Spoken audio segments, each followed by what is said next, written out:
Hello दोस्तों, स्वागत है आप सभी का आपके इस ऑनलाइन प्लेटफॉर्म उपेंद्र शर्मा 2.0 पर। देखिए दोस्तों, आज हम लोग क्लास 12th का उपसहसंयोजक यौगिक जो है, जिसमें हमको पढ़ना है उपसहसंयोजक संख्या या समन्वय संख्या और आईपीएसी नाम, जिसमें लिगेंड के बारे में पढ़ा जाता है। इनका नाम कैसे लिखेंगे और कैसे जानेंगे, आज इस वीडियो को देखेंगे तो इससे आपका पूरा कंसेप्ट क्लियर हो जाएगा। कहीं भी थोड़े से भी जो होता है उसकी संभावना नहीं रहेगी। देखिए, जैसे देखिए, उपसहसंयोजक संख्या या समन्वय संख्या कैसे ज्ञात करेंगे। K3FeCN6 ये दिया गया। अब इसकी हमको निकालना है समन्वय संख्या या उपसहसंयोजक संख्या या ऑक्सीकरण अवस्था भी बोला जाता है। इसको निकालने से पहले आपको कुछ बातें ध्यान देनी पड़ेंगी। देखिए वो क्या है। देखिए, सबसे पहले तो आपको कुछ लिगेंड के नाम के बारे में जानना पड़ेगा, जो लिगेंड होते हैं। देखिए, लिगेंड सीएन है, अगर यह सीएन लिगेंड के रूप में आएगा तो इसका नाम साइनो या साइनाइड होगा, और आयन के रूप में आएगा तो साइनाइड होगा। NH3 अगर आयन के रूप में आएगा तो एमीन, और लिगेंड के रूप में आएगा तब भी एमीन। H2O जब आयन के रूप में आएगा तो उसका नाम जल लिखेंगे, और जब लिगेंड के रूप में आएगा तो उसका नाम एक्वा लिखेंगे। SO4 पर डबल माइनस, अगर यह आयन के रूप में है तो इसका नाम सल्फेट लिखेंगे, और लिगेंड के रूप में है तो इसका नाम सल्फेटो लिखेंगे। इसी तरह से ये सारे हैं, आएगा समझ में। अब देखिए इसमें, अब जैसे मैं आपको सब बताते हैं, एक देखिए कैसे समन्वय संख्या ज्ञात करते हैं। देखिए, K3FeCN6 ये है। अब इसमें हमको किसकी निकालना है, सवाल में बोलेगा तब भी ठीक है, नहीं बोलेगा तब भी ठीक है, तो उसे हम थोड़ा सा अलग से समझा देते हैं। देखिए यहाँ पर जैसे बोल दिए इस तरह से, समझिएगा थोड़ा सा पहले। ये कोई कोष्टक है, देखिए बड़ा कोष्टक। इस कोष्टक के बाहर यहाँ पर भी कोई तत्व कभी कभी आता है, और कोई तत्व कभी कभी यहाँ पर भी आता है। तो याद रखेंगे कि अगर यहाँ पर कोई तत्व आया तब इसको बोला जाता है धनायन संकुल। क्या बोलते हैं जी? धनायन। क्या बोलेंगे? धनायन। कहने का मतलब ही धन आयन होते हैं। और जो कोष्टक के बाहर इधर दाईं साइड आएगा, ये हमेशा होते हैं ऋणायन। क्या होते हैं? ऋणायन। और जो बीच में आते हैं, इसमें केंद्रीय धातु परमाणु और लिगेंड होते हैं। देखिए समझिए, केंद्रीय धातु परमाणु को कैसे पहचानेंगे? सेंट्रल मेटल एटम, केंद्रीय धातु परमाणु, इसे कैसे पहचानेंगे? अगर कोई, जैसे ये कोई एग्जाम्पल दे दिया उसमें, देखिए केंद्रीय धातु परमाणु की सबसे बड़ी पहचान है कि वह हमेशा बड़े कोष्टक में बाईं तरफ से, जैसे ही बड़ा कोष्टक स्टार्ट होगा वहीं पर आएगा। बाकी जितने इसमें रहेंगे वो सब के सब लिगेंड रहेंगे। और जो समन्वय संख्या ज्ञात किया जाता है वो हमेशा केंद्रीय धातु परमाणु को ज्ञात किया जाता है। जैसे हम एग्जाम्पल लेके दिखाते हैं, समझेंगे ध्यान से। जैसे K4FeCN6, और यहाँ पर लिख देते हैं Cl2। हुआ इतना। अब समझिए इसमें कौन, इसमें केंद्रीय धातु परमाणु है, कौन सा लिगेंड है, कौन आयन है। देखिए अभी इसमें जस्ट ऊपर बताए हैं ट्रिक के साथ। देखिए बड़ा कोष्टक, बड़ा कोष्टक की जो बाईं तरफ बाहर है ये धनायन है। क्या है? ये धनायन है। बड़े कोष्टक के जो दाईं साइड है बाहर, वो हमेशा क्या होगा? ऋणायन होगा। और बड़े कोष्टक के अंदर ही केंद्रीय धातु परमाणु और लिगेंड होते हैं। देखिए अभी बताइए क्या कि बड़े कोष्टक के जस्ट बाद जो आएगा वही है सेंट्रल मेटल एटम।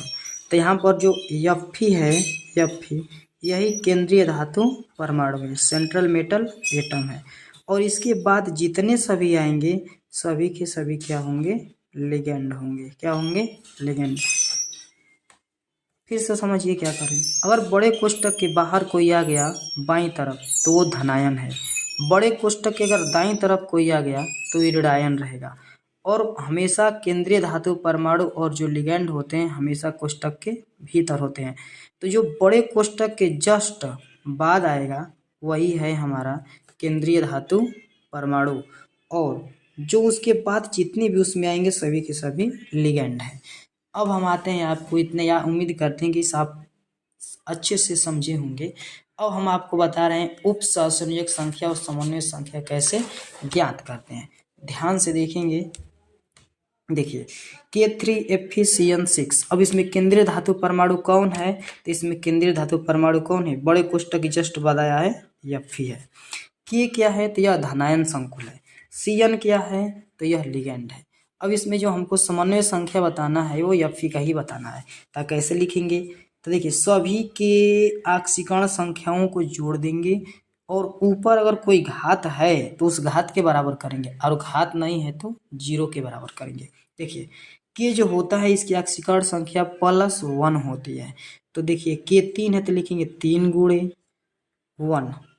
जिसका हमको ज्ञात करना रहेगा उसका हमेशा क्या लिखेंगे, तो उसका यक्स लिखेंगे।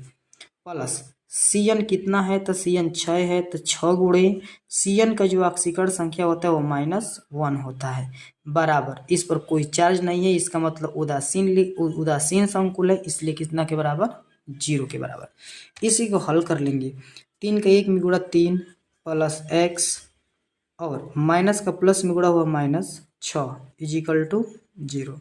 अब यहाँ देखिए 6 में से 3 घट गया, -3 बचा 0। x का मान कितना आ गया, +3। इसका मतलब कि जो आयरन है उसकी ऑक्सीकरण संख्या कितना है, +3 है। नेक्स्ट फिर से अगला दिखाते हैं। देखिए यहाँ पर है CONH3 ट्वाइस Cl, तो इसमें क्या क्या कह सकते हैं, CO केंद्रीय धातु परमाणु है, NH3 लिगेंड है और कोष्टक के बाहर Cl है, तो यह आयन है। लेकिन कौन सा आयन है, तो यह ऋणात्मक आयन है। इसमें हमको केंद्रीय धातु परमाणु CO की ऑक्सीकरण संख्या बतानी है, जिसका निकालना है उसका क्या लिखेंगे, x लिखेंगे। तो यहाँ हो गया x प्लस NH3 2, तो 2 गुणे NH3 जो होता है वह उदासीन लिगेंड होता है और उदासीन लिगेंड में जो ऑक्सीकरण संख्या होती है 0 होता है। प्लस क्लोरीन की ऑक्सीकरण संख्या कितनी होती है, तो -1 होती है, बराबर कितना लिख लेंगे, कोई नहीं चार्ज है तो 0। अब x प्लस, अब 2 का 0 में गुणा 0 -1 बराबर 0, -1 को इधर भेजेंगे तो x बराबर आ गया कितना, +1। ये जो है कोबाल्ट की ऑक्सीकरण संख्या है, कोबाल्ट की ऑक्सीकरण संख्या। नेक्स्ट अगला दिखाते हैं, तीसरा हम देखेंगे। देखिए COBr2En ट्वाइस और उसके ऊपर देख रहे हैं +3, इसका मतलब यह धनायन संकुल है। कैसा, धनायन संकुल है। CO क्या है, तो कहेंगे केंद्रीय धातु परमाणु है। क्यों है, तो बड़े कोष्ठक के जस्ट बाद आया।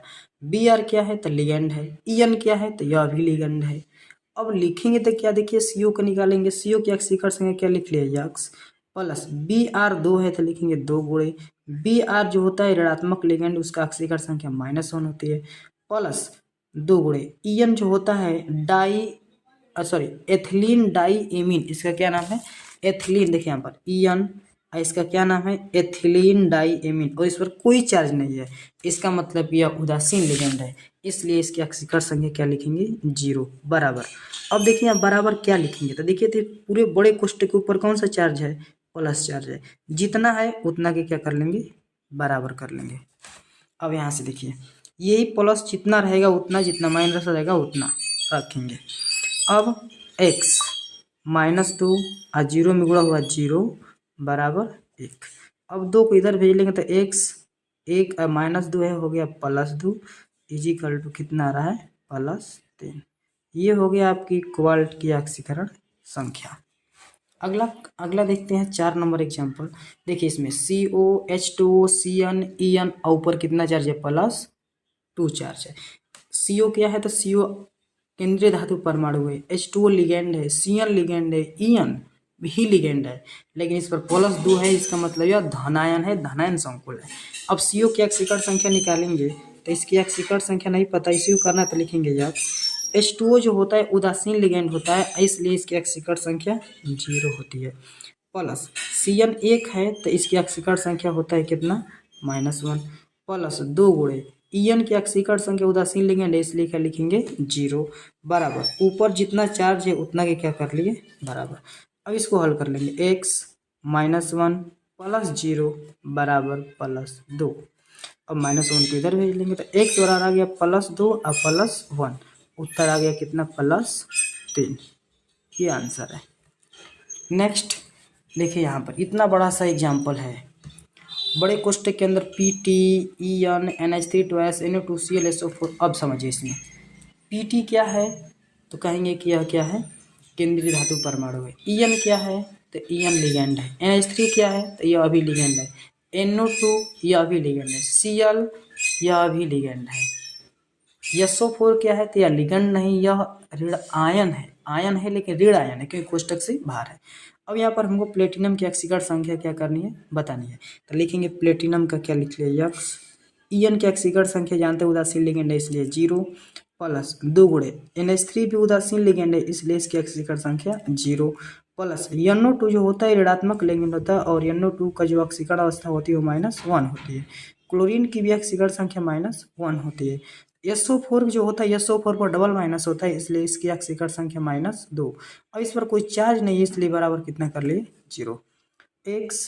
अब यहाँ देख रहे हैं कि 0 प्लस 0 ये हो गया -1 -2 बराबर 0।